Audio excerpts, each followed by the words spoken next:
Trump intentó silenciarlo y terminó delatándose. En Davos, Donald Trump dice que Gavin Newsom no importa, pero actúa como si fuera una amenaza real. Ese es el choque que lo cambia todo, porque si alguien no te preocupa, no usas al Departamento de Estado para cancelar su discurso. Y esto te importa a ti porque cuando el poder empieza a bloquear micrófonos en lugar de debatir ideas, el siguiente paso nunca es menor. Según el propio contenido, el evento de Newsom en el llamado USA House fue cancelado justo después del discurso de Trump y aún así Newsom apareció en Davos, movió su intervención a otro lugar y siguió hablando. Trump, mientras tanto, se fue publicando un mensaje furioso donde escribió que Newsom no debería estar en Davos y que es inimaginable que pueda postularse.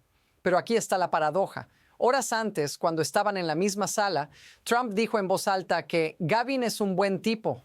Insultos en redes, sonrisas en persona, bloqueo institucional detrás del telón. Y esa contradicción no es ruido, es señal. Porque cuando alguien ataca así mientras intenta cerrar espacios, no está ganando tiempo, lo está perdiendo. Y lo que pasó después en Davos explica por qué esta historia no terminó ahí. Lo que estás viendo no es un choque de personalidades, es una señal temprana de algo más grande.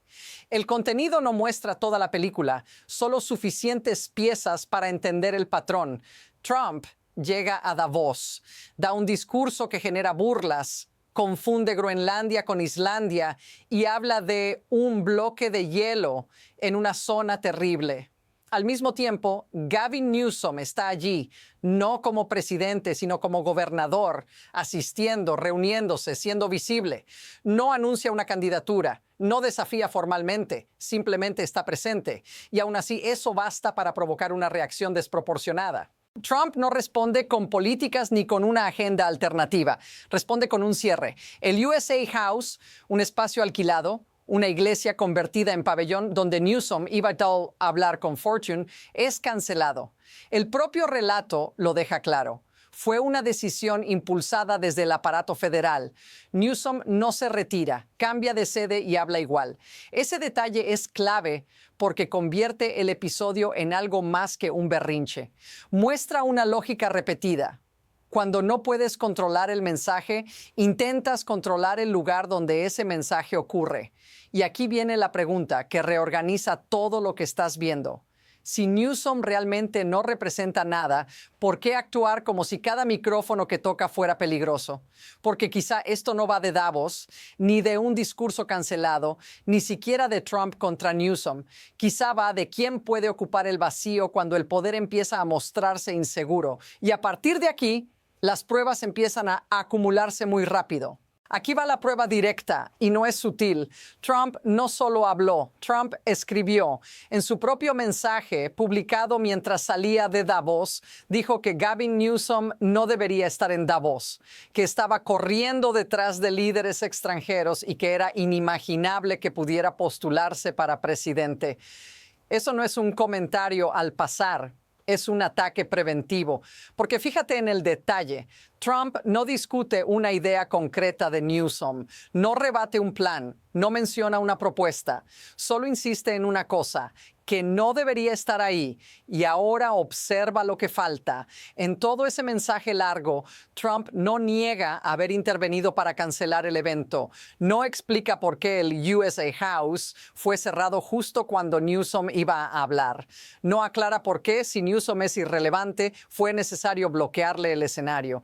Ese silencio pesa más que los insultos, porque cuando alguien grita, pero evita un punto específico, suele ser ahí donde está la verdad incómoda. El significado es sencillo y perturbador a la vez. Trump intenta reducir a Newsom públicamente mientras, en paralelo, actúa para limitar su visibilidad internacional. Palabras por un lado, acciones por otro. Y cuando esas dos cosas no coinciden, lo que importa no es lo que se dice, sino lo que se hace. Pero aquí es donde la historia empieza a acelerarse, porque este no fue el único momento en el que Trump mostró una cara y luego otra. Lo que parecía un incidente aislado empieza a tomar forma de escalada, porque mientras Trump ataca a Newsom en redes, en la sala hace exactamente lo contrario. El propio contenido muestra el momento. Trump, con Newsom presente, dice frente a las cámaras que Gavin es un buen tipo, que si necesitara ayuda lo haría en un instante, que si fuera gobernador demócrata lo llamaría. Esa escena no es conciliación, es teatro, y es un tipo de teatro que ya hemos visto antes. Minimizar en público, presionar por detrás. Esto no es nuevo en la política de poder. No hace falta irse a libros de historia. Es el mismo patrón que se repite cuando una figura dominante percibe a otra como posible relevo. Primero se ridiculiza.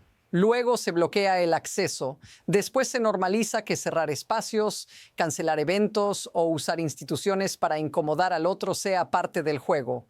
Lo anormal se vuelve rutina y Davos, un foro que presume de diálogo abierto, se convierte en el escenario perfecto para mostrar esa contradicción. Lo inquietante no es solo que ocurra, es lo rápido que se acepta.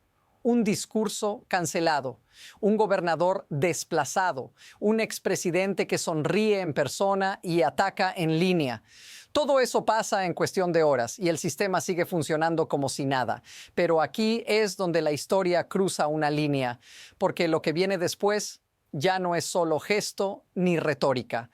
Es evidencia más pesada, mucho más difícil de ignorar. Aquí es donde la contradicción se vuelve imposible de ignorar. Mientras Trump dice que Newsom arruinó California y lo acusa de incendios, crimen y colapso, el contenido muestra algo muy distinto ocurriendo en Davos. Newsom no responde con un comunicado frío, responde moviendo su discurso, subiendo al escenario y diciendo en cámara que Trump intentó robar la última elección, que intentó prender fuego a la democracia y que luego indultó a quienes participaron. No es una indirecta, es una acusación directa hecha fuera del país frente a una audiencia internacional. Y eso cambia la gravedad del momento. Aquí está la línea que lo altera todo. Newsom dice que no puede mirar a sus hijos a los ojos si se queda callado. No habla como estratega, habla como alguien que asume el costo del conflicto. Y justo después, Trump confirma el contraste sin darse cuenta. En público lo elogia, en privado lo ataca, en redes lo deshumaniza. Esa distancia entre discurso y comportamiento no es torpeza, es señal de inseguridad. Y hay un detalle que redefine la escena completa. Newsom dice que representa un estado más grande que 21 estados combinados, no como alarde, sino como advertencia de peso institucional. Porque en ese punto ya no está discutiendo con Trump como individuo, sino con la idea de que el poder puede usar el aparato del Estado para castigar a quien habla. Cuando alguien actúa así, no está defendiendo fuerza. Está reaccionando a una amenaza que no controla. Después de esto, la historia deja de ser simbólica. Se vuelve acelerada. Porque una vez que se cruzan estas líneas, los eventos ya no se desaceleran, se acumulan. A partir de ahí, los acontecimientos se apilan sin pausa. Primero, Trump aparece en Davos rodeado de lo que el propio contenido describe como un Board of Peace sin líderes de democracias ni países de la OTAN. Luego, en cámara, se nota su mano izquierda visiblemente amoratada y descolorida, y su equipo ofrece explicaciones contradictorias, que fue un cajón, que es aspirina, que es por dar demasiados apretones de manos. Casi al mismo tiempo, Newsom responde con publicaciones que lo ridiculizan, comparando esa escena con personajes ficticios de villanos y subrayando la ausencia de aliados democráticos reales. Después viene otra capa. Tras cancelar el evento en el USA House, Newsom no se retira ni baja el tono. Da su discurso en otro lugar y habla de censura, de cancelación de eventos, de lo que llama América al revés. Y mientras eso ocurre, medios como el New York Post atacan a Newsom por vender artículos satíricos, desviando la atención del hecho central. Un discurso fue bloqueado y luego desplazado por decisión política. Todo pasa rápido. Ataque, bloqueo, burla, justificación, contraataque. No hay tiempo para procesar un episodio cuando ya está ocurriendo el siguiente. La sensación que deja el conjunto no es control, es presión acumulada. Cada movimiento intenta tapar el anterior, pero termina amplificándolo. Y cuando las respuestas se vuelven más veloces que las explicaciones, el sistema empieza a mostrar grietas. What happens if this continues? Ahora míralo desde tu lugar, no desde el escenario de Davos. Porque mientras estas figuras se atacan, se bloquean y se exhiben ante cámaras internacionales, lo que queda en medio eres tú y millones de personas más. El contenido describe redadas, soldados enviados a ciudades estadounidenses, eventos cancelados, discursos censurados, libros prohibidos, gente sacada de sus casas, familias separadas, ventanas rotas, hombres enmascarados actuando con autoridad federal. Eso no ocurre en abstracto. Ocurre en calles reales, en barrios reales, en ciudades donde la vida cotidiana sigue mientras el ruido del poder sube de volumen. Newsom lo dice sin adornos. No puede quedarse callado porque no podría mirar a sus hijos a los ojos. No es una frase retórica. Es una traducción emocional de lo que muchas personas sienten cuando ven cómo se normaliza, que el poder cierre espacios, silencie voces y luego actúe como si nada hubiera pasado. Hoy es un discurso cancelado en Suiza. Mañana puede ser una protesta bloqueada, una ley aplicada de forma selectiva, una explicación que nunca llega. Y aquí está el punto incómodo. No hace falta elegir bando para sentir esto. Basta con vivir en un sistema donde las reglas parecen cambiar según quien tenga el micrófono. Si esto te resulta familiar, si has sentido esa mezcla de confusión y cansancio al ver estas escenas repetirse, dilo en los comentarios. Porque lo que está ocurriendo no se sostiene solo por ideología, se sostiene por algo más profundo. Y para entenderlo, hay que mirar el mecanismo que lo permite. Aquí es donde la historia deja de ser ruido y se vuelve estructura. Nada de esto funciona por accidente. Funciona porque el sistema recompensa el espectáculo, castiga la pausa y convierte cada conflicto en una prueba de fuerza. El contenido muestra a Trump reaccionando no con políticas, sino con gestos diseñados para dominar el ciclo informativo, cerrar un evento, lanzar un mensaje incendiario, forzar a todos a responder. Cada movimiento empuja a los demás a jugar en su terreno, donde la velocidad importa más que la verdad y la imagen pesa más que el proceso. Newsom lo describe con claridad cuando habla de iteración, de intentar una y otra vez hasta romper el bloqueo. No porque disfrute el conflicto, sino porque entiende el incentivo. Si no respondes, desapareces. Si respondes lento, pierdes. El sistema premia a quien ocupa espacio, aunque ese espacio sea caótico.